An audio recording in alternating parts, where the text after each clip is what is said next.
Hey everybody, this is Kate Hayden here.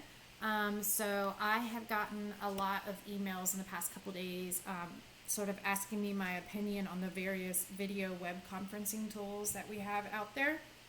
One of my favorites is Zoom.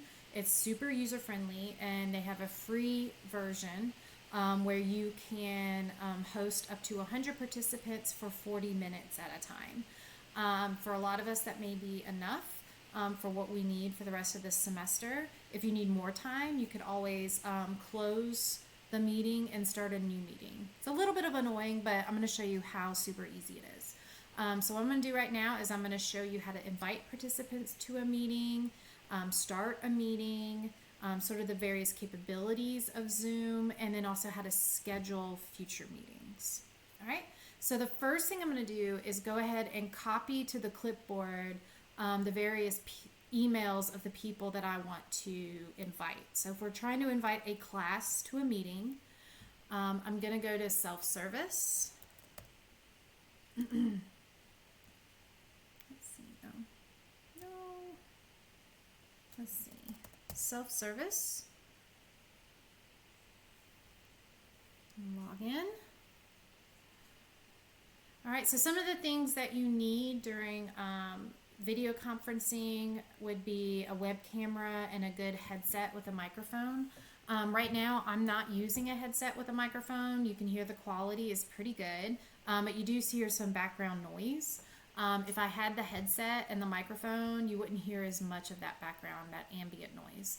And for those of us who have small kids at home, because the schools have closed for K through 12 as well, that could help us minimize distractions for the students on the other end.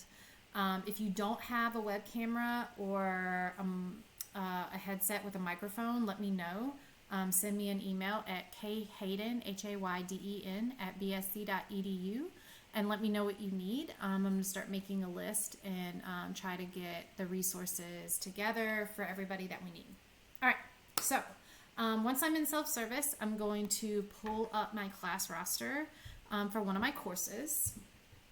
And once that's up, I'm going to copy their emails to the clipboard. Once it pops up, you should see this icon that says email all. So I'm going to click on that and say copy to clipboard. All right. Once I have that copied to the clipboard, then I'm going to log into my Zoom account. So I'm going to go to zoom.us. And so this is Zoom. Like I said, it's a really nice, easy web-based video conferencing tool. If you haven't created an account yet, you'll probably select sign up. Again, it's completely free for the basic plan.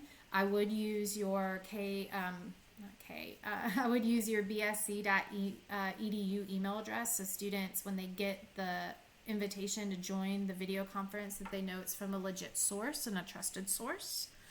But once you have signed up for your account, then you're going to go to host a meeting.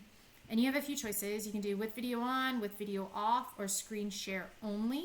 So this is if we're going to host an impromptu or right now at this time meeting.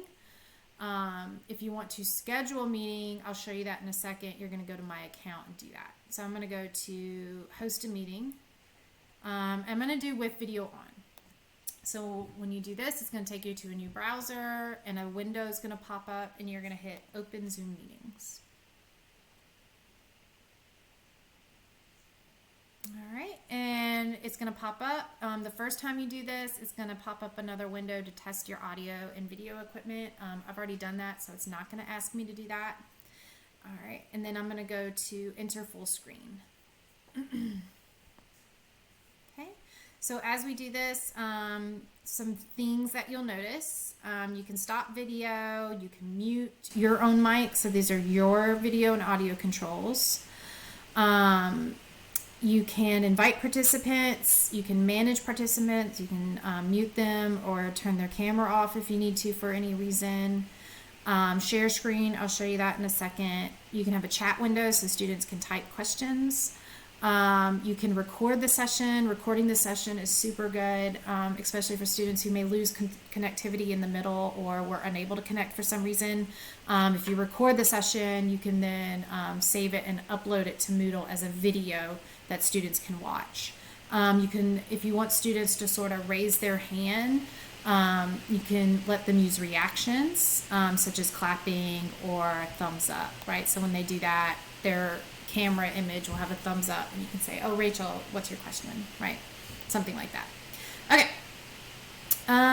So let's invite some participants. So I'm going to invite participants, and I'm going to select default email and my BSC email. All right, so it's going to pop up the invitation, and I'm just going to paste the emails doing Control V of the students from my roster that I saved in SelfService. Some things you'll notice is they will have the link to click on to join the meeting. They'll be asked to enter in the meeting ID and the password. Students who may have low connectivity may wish to dial in. So these are the various phone numbers that they can use to dial into Zoom.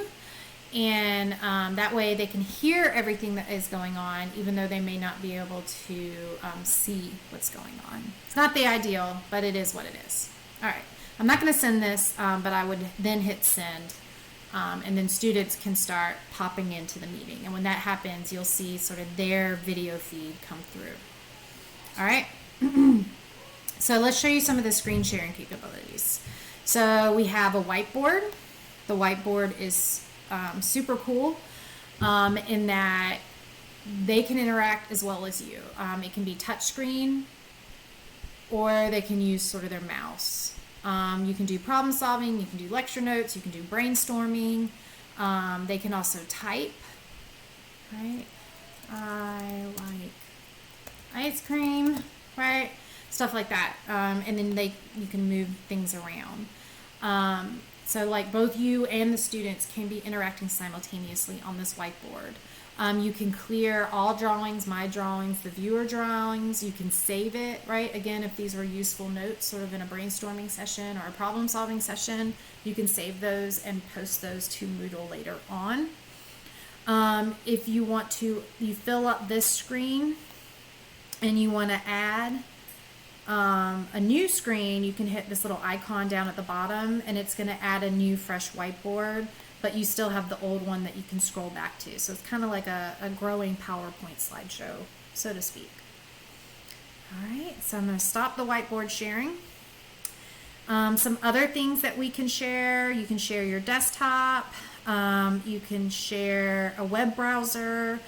You can also share any software that you have open. So I already opened up a PowerPoint slideshow, so I'm going to click share my PowerPoint presentation. So maybe I want to do a PowerPoint lecture with my students.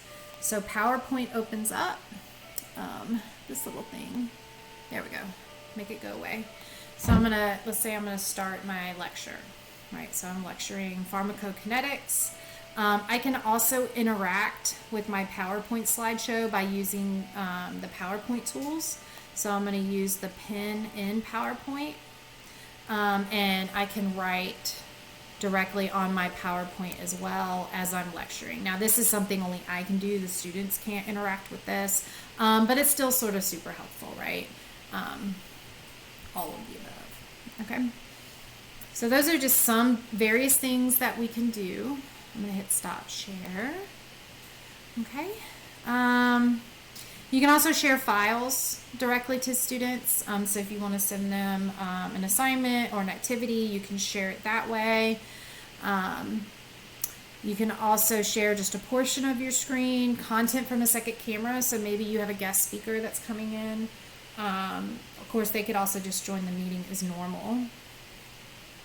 You can also share your computer sound or not. So if you were showing a video, you may want to toggle on your computer sound. So anyway, there's a lot of things we can do with Zoom. For a free tool, I think it's really super helpful. All right, so I'm going to end meeting.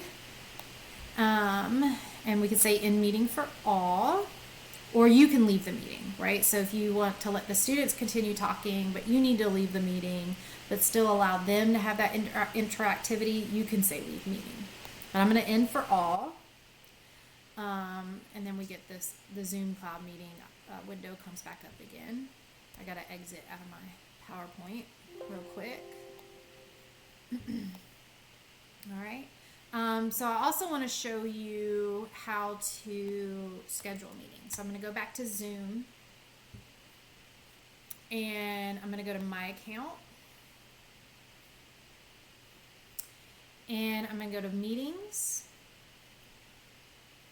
Now, if you recorded your meetings, you could find all of your recordings here, as well as on your local drive that you saved, okay? So I'm going to go back to meetings. All right, and you can say schedule new meeting. And I already had one already scheduled. So schedule new meeting, you can title it, MedChem, Biochem, EH102, whatever it is that you're scheduling your meeting for. You can have your description, you can set the time, you can set the duration, you can set it to be a reoccurring meeting, right? So something you're going to have every Monday, Wednesday, Friday, or every Tuesday, Thursday, or once a week. You can have it that way. You can have a required password. There's some different settings you can have.